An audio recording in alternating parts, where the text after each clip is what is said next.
On est mieux là, un peu plus cosy. On s'est déjà quasiment tous fait cette réflexion de se dire ouais en ce moment je sais plus trop quoi écouter, j'écoute toujours les mêmes musiques, toujours les mêmes playlists. Vous savez ce sentiment quand tu ouvres Spotify et que tu lances une énième fois cette playlist que tu as faite il y a un an pour une soirée, ou alors que ça fait 10 fois que tu mets en boucle le son qui te fait bouger la tête depuis 2 semaines et qu'en fait ça fait 20 minutes que tu te fais chier, que tu zappes 10 sons avant d'en trouver un qui te fait kiffer, que tu dis à tes potes ouais en ce moment je sais plus quoi écouter, voire même pire le fameux ouais le rap c'était mieux avant. Et ça c'est juste impossible en fait. Aujourd'hui il y a tellement d'artistes qui ont des propositions différentes et qui sortent des sons tous les vendredis que je dirais même qu'en 2022 c'est impossible de tout écouter. Et si toi aussi qui regardes cette vidéo t'es actuellement dans ce truc de rien trouver qui te fait kiffer, que tu trouves que tous les rappeurs ont le même flow, voire même que t'écoutes en boucle les mêmes sons depuis 10 ans, eh bien je vais essayer de t'expliquer pourquoi t'en es arrivé là, pourquoi c'est pas vraiment de ta faute aussi, et je vais essayer de te montrer comment dénicher les pépites qui tourneront dans tes écouteurs pour ces prochaines années. Mes pulsions. Et je réécris poésie d'une pulsion dans une chambre d'hôtel. It was either express myself or die. Bon, vous l'avez compris, aujourd'hui c'est un format un peu plus spécialisé, un format où c'est aussi compliqué de faire des vues. Mais même si on fera peut-être 200 vues, j'espère que les 200 vous allez vous régaler, que vous allez passer un bon moment. En tout cas, si ça vous plaît, n'hésitez pas à soutenir à fond pour faire exister ce genre de format. Pour comprendre un peu ce phénomène, comprendre pourquoi certains ont l'impression d'entendre toujours le même son en boucle, la même recette, le même style standardisé, il va falloir remonter presque 30 ans en arrière, au début des années 90. Il y a 30 ans, évidemment, pas de Spotify, pas de Deezer, pas d'Apple Music, mais aussi pas de YouTube, et évidemment, pas de réseaux sociaux. Pour écouter du rap, ou même juste découvrir du rap, c'est simple, il n'y a pas 50 possibilités, il y a la radio et la télé. Et encore la radio, je te parle juste de quelques radios locales qui diffusaient du rap à la fin des années 80 et au début des années 90. Il y avait par exemple le mythique Dina Style sur Nova en 1988, et sinon, c'était des radios indépendantes comme Aligre FM, Radio Beurre ou encore Ado FM sur lesquelles on pouvait entendre du rap à ce moment-là. Le rap, c'était un petit milieu de passionné et au final ça se transmettait principalement par du bouche à oreille. En 1996 par contre ça a pas mal changé parce qu'il y a eu la loi des quotas qui est passée en France et qui a imposé aux radios de passer 40% minimum de morceaux français. Et là évidemment beaucoup de radios ont pris le virage du rap français en se mettant à en diffuser beaucoup plus pour respecter les quotas. Et donc pour l'expansion du rap français, cette loi elle a eu un impact énorme et c'est vrai qu'avant ça les radios d'elles-mêmes elles allaient pas forcément diffuser du rap, c'était pas un truc qui était hyper courant. Sinon en dehors de la radio il y avait la télé et là c'est pareil, il n'y a pas 50 programmes, on n'en trouve pas sur toutes les chaînes, pas toutes les heures. Je sais qu'en 84, il y avait l'émission Hip Hop présentée par Sydney qui a marqué beaucoup de monde. Bonjour les frères et sœurs, quelle joie et quel bonheur de se retrouver tous les dimanches, enfin, sur TF1. Mais au final, ça s'est arrêté au bout d'un an. Alors je connais pas vraiment les raisons, mais j'imagine que ça devait pas être assez rentable. Et sinon, un peu plus tard, au début des années 90, il y a eu l'émission Rapline présentée par Olivier Cachin sur M6. Et cette émission-là, elle a perduré un peu plus, elle a duré 4 ans. Mais en dehors de ça, pour pouvoir écouter les albums essentiellement de rap américain d'ailleurs, fallait se déplacer dans des lieux spécialisés dans la culture, des magasins comme le mythique Virgin Megastore des Champs-Élysées ou encore la Fnac de Châtelet. Et arrivé là-bas, pour quelques dizaines de francs, on pouvait s'offrir un CD. Et clairement, quand t'avais fait tout ce parcours, que t'es sorti de chez toi, que t'es allé à ton arrêt de RER le plus proche, que tu prends le train, que t'arrives à Paris, que tu vas chercher une Fnac, et qu'une fois arrivé là-bas, t'espères dénicher l'album que t'as entendu la veille à la radio, et évidemment qu'il a pas la même saveur, il a pas la même valeur qu'aujourd'hui. Donc quand tu l'as ton CD, tu l'apprécies, tu vas le poncer jusqu'au bout, il va te faire 4 ans le truc, tu vas le connaître par cœur. Donc bon, on est très loin de la consommation fast-food de la musique qu'on connaît aujourd'hui, avec l'accès ultra facile aux plateformes de streaming et la multitude de projets qui sortent chaque semaine. Suite à la loi des quotas et depuis que des radios comme Skyrock inondent les ondes avec du rap français, le style a bien gagné en popularité et ça y est, un public assez conséquent est devenu carrément à propos de cette musique.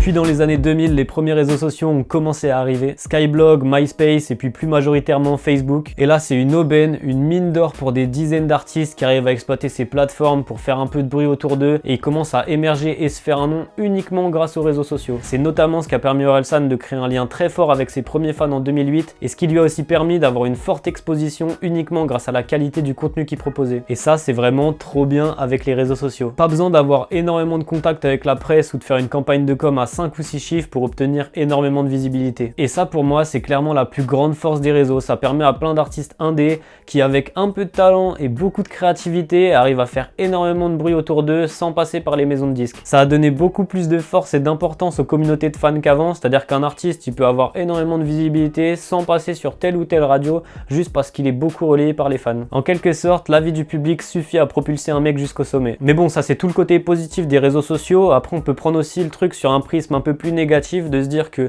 les plus grosses communautés vont influencer le plus de monde et au final tout le monde va kiffer ce que la masse va kiffer et ça va juste entraîner les artistes mainstream à être encore plus mainstream et les artistes underground à se faire écraser justement par ces artistes mainstream.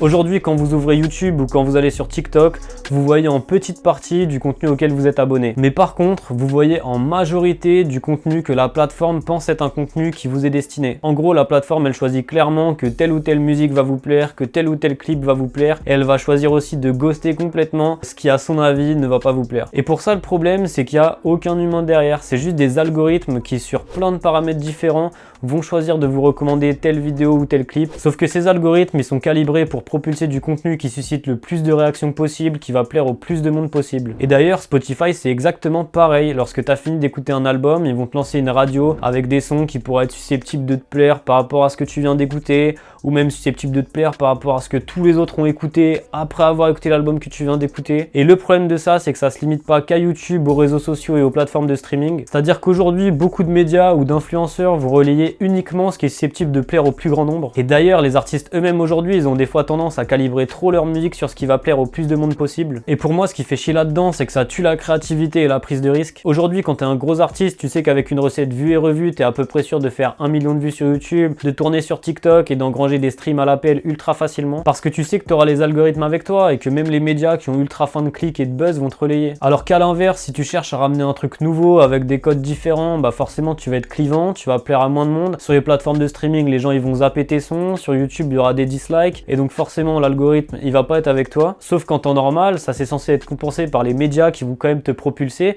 parce qu'ils ont une oreille un peu plus habituée, on va dire, à entendre des trucs différents. Mais ça, ce travail journalistique, de devoir proposer des trucs un peu différents ou même de respecter une ligne éditoriale, et bien aujourd'hui il est plus fait par beaucoup de médias. Mais bon, heureusement la musique pour beaucoup d'artistes c'est pas uniquement des chiffres et il y en a qui continuent de prendre des risques et de faire cette musique par passion, de faire la musique qu'ils aiment et tant mieux. Il y a toujours plein de jeunes talents qui renient pas leur musique et qui cherchent pas à faire le single facile pour passer sur la fameuse radio numéro 1 sur le rap en France.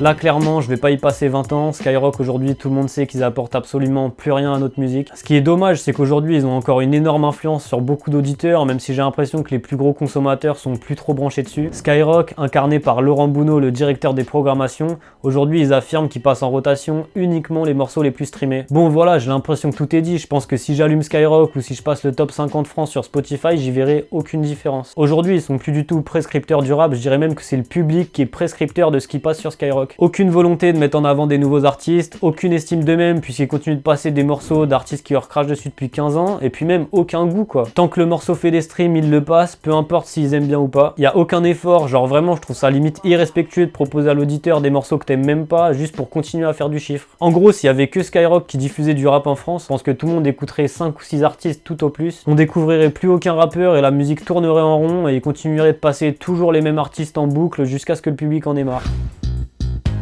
Pour moi, découvrir des nouveaux artistes, c'est pas non plus indispensable, hein. Genre tu peux kiffer ta vie en écoutant le Carter 3 pendant 20 ans. Simplement, si t'es vraiment un passionné de musique, et je pense que tu l'es, sinon t'aurais déjà quitté la vidéo depuis longtemps, surtout que je râle un peu là depuis le début, et bien évidemment que t'as envie de te plonger dans des univers de rappeurs beaucoup plus évolués, et ça c'est pas toujours ce que tu vas retrouver chez les rappeurs mainstream.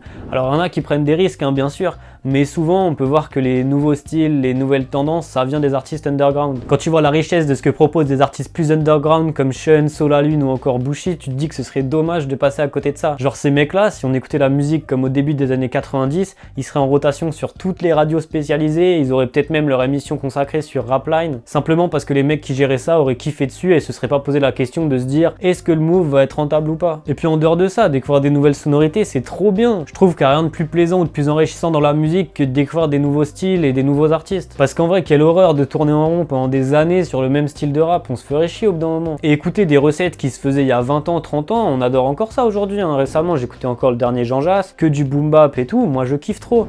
Mais je kiffe pourquoi? Parce qu'aujourd'hui on a plein de trucs différents qui sont proposés à côté. S'il y avait que Jean Jass et des copies de Jean Jass, bah tout le monde aurait pas autant kiffé dessus, hein. Et puis après c'est peut-être plus perso, hein, mais moi je sais qu'avec mes potes c'est ce qui alimente à mort nos discussions, hein. Alors t'as kiffé le dernier Jean Jass? Ouais, t'as écouté quoi toi hier en premier? Winter Zuko, Zizi Kaka Mixtape? Viens, faut que je te fasse écouter un mec qui s'appelle Meiro, il est trop chaud et je me demande si c'est pas le mec qui rappe le mieux en ce moment. Bref, des petites discussions classiques dans un groupe de potes quoi. Et pour être à propos de toutes ces sorties, de tous ces nouveaux talents qui émergent dans le rap aujourd'hui, pour moi, une des solutions, c'est de suivre quelques médias prescripteurs. Donc je vais t'en conseiller quelques-uns, après tu fais à ta sauce, hein. Tu te baladeras sur Twitter, t'en trouveras plein, il y en a à l'appel qui proposent du contenu de ouf aujourd'hui. Et bien évidemment, c'est le moment de parler de Grunt. Genre en vrai, on se rend pas compte des travaux colossaux. Ça fait 10 ans qu'ils sont là et clairement, il n'y a pas une faute de goût, il n'y a pas un move pourri, ça fait 10 ans qu'ils propulsent des artistes ultra intéressants avec des univers de ouf et toujours de la bonne musique. Ils ont jamais cherché à faire dans la facilité et ça c'est impressionnant pour une équipe qui est là depuis aussi longtemps. Dès le début, ils ont réussi à créer des ambiances uniques avec des freestyles ultra authentiques, avec une ambiance qu'on retrouvait nulle part ailleurs. Et en vrai, je vous conseille de regarder tous les épisodes du Grunt, ils sont quasiment tous aussi bons les uns que les autres. Sinon, je crois que mon préféré, ça reste le Grunt 27 d'LTF, ça dure 35 minutes et à chaque fois, c'est 35 minutes de bonheur, je passe toujours un bon moment à l'écouter. Va te faire foutre, y'a pas de casse dédié, je te dis. Vu que j'ai tué tous les MC, j'ai le fourreau rouge. Plus de respect pour toi, je m'en bats les Ferrero. Négro, je vais me pavaner à bord de ma Ferrari. D'ailleurs, dites-moi en commentaire quel Grunt vous préférez, ça m'intéresse d'avoir votre avis là-dessus. Et il y a 2 ans, ils se sont mis à créer des nouveaux formats et là encore, c'est réussi. Que ce soit pour des lives avec les Grunt d'or, pour du reportage avec les Grunt Tours, ou même pour des interviews de qualité avec les Grunt Entretiens. Et sinon, pour l'occasion des 10 ans du média, ils ont organisé un concert exceptionnel à Porte d'Aubervilliers. Donc là, je tourne cette vidéo la veille, alors à mon avis, je vous ai peut-être mis un réel Insta ou un truc comme ça, vous pouvez aller checker, mais je doute pas que l'événement sera à la hauteur de mes attentes. Comme autre média, je vous conseille aussi 1863, ils sont un peu spécialisés, on va dire, dans tout ce que tout le monde appelait à une époque la New Wave, même si ça veut pas vraiment dire grand chose. Mais ce que j'aime là-dedans, c'est qu'ils ont vraiment une certaine vibe et ils cherchent à propulser des artistes qui correspondent exactement à leur ADN. Ils ont aussi réalisé 2 mixtapes grave sympas avec plein de jeunes artistes. C'est très quali et franchement, ça vaut le détour. Et en plus, si vous kiffez les artistes présents sur les mixtapes, vous pouvez aller les voir en live à des soirées que le média organise. Il y en a eu une récemment à Lyon et sinon, je sais qu'ils en ont déjà organisé sur Paris. Donc ça aussi, c'est un move que je trouve ultra cool. Et du coup, ça fait que la communauté du média, elle est ultra engagée. Genre, tu vas sur leur Twitter et tu peux limite faire des débats avec des mecs sous les posts Twitter et c'est hyper intéressant. Donc moi, je trouve que c'est un bon lieu, on va dire, pour être avec des passionnés et pour découvrir des nouveaux artistes. Et du coup, je parlais de Twitter et je trouve que globalement, c'est là-bas qu'il se passe énormément de choses pour la scène alternative, la scène underground. La pépite aussi, c'est super. En plus, ils viennent de sortir une mixtape, donc il y a des trucs à se mettre sous la dent en ce moment. Et en dernier, Season aussi, c'est grave cool. Ils ont des bons goûts, moi je kiffe. Donc heureusement, aujourd'hui, il y a encore des mecs qui font ce travail de proposer une certaine musique d'une certaine manière plutôt que juste bêtement partager les tendances Spotify. Et pour finir, j'ai aussi quelques playlists pour vous. En vrai, si tu veux pas te prendre la tête, genre que t'as la flemme de diguer à mort pour trouver des nouveaux artistes, te lancer une playlist, c'est un bon moyen de découvrir du monde. Là, je vais t'en donner 3 avec ma petite playlist perso, donc tu vas pouvoir juger si j'ai des goûts de roi ou pas. En premier, je vais revenir à 1863 avec la 1863 playlist justement. C'est très spé, underground, new wave, tout ce que tu veux. Genre, c'est que des sons très créatifs. Après, il y a plein de trucs que je trouve chelous aussi. C'est logique, on peut pas tout aimer, surtout quand c'est créatif comme ça, mais franchement, ça vaut le coup. Sinon, il y a la playlist Le Code de Mehdi Maizi qui est disponible uniquement sur Apple Music. Bon, en vrai, si vous fouillez un peu, il y en a qui l'ont mise aussi sur Spotify, mais normalement, de base, la playlist officielle, elle est que sur Apple Music. Et vas-y, clairement, Mehdi, que des goûts de roi, c'est lourd. La semaine dernière, je sais que j'ai découvert Younes dessus, très bonne vibe, merci le Big Mouth. Après, il y a toujours le classique Rap Diggers de Spotify. Je sais que tout n'est pas à mon goût, ça fait un moment que j'ai pas écouté, mais je sais aussi qu'à l'époque, j'avais découvert Bendo Z dessus. Et là, en préparant la vidéo, j'ai réécouté un peu, et franchement, il y avait toujours du bon, donc pas mal, ça vaut encore le coup. Et bien évidemment, la meilleure playlist, celle que tout le monde attend, la playlist Pulsion d'expression. Donc je vous ai mis le lien dans la description et j'attends que vous reconnaissiez dans les commentaires que j'ai bien évidemment des goûts exceptionnels. Tu pourras y retrouver notamment Runa, Sean, Jean-Jas, Jad et plein d'autres artistes, tous aussi exceptionnels les uns que les autres. Voilà, c'est tout pour moi avec ce mini documentaire sur l'évolution de notre manière d'écouter la musique et sur l'importance des médias prescripteurs dans le rap. J'espère que j'ai été de bons conseils pour certains et puis dans l'ensemble j'espère que je vous ai proposé un bon divertissement. Comme d'hab, si t'as kiffé, like, commente, partage, etc. Tout ça, ça régale. Et puis on se retrouve un prochain jeudi soir pour d'autres vidéos. Peut-être sur Jul en vrai. En vrai, j'ai envie de faire une vidéo sur Jul. Bon allez, ciao. Je suis peu bavard, encore un livre dans lequel tu peux pas lire.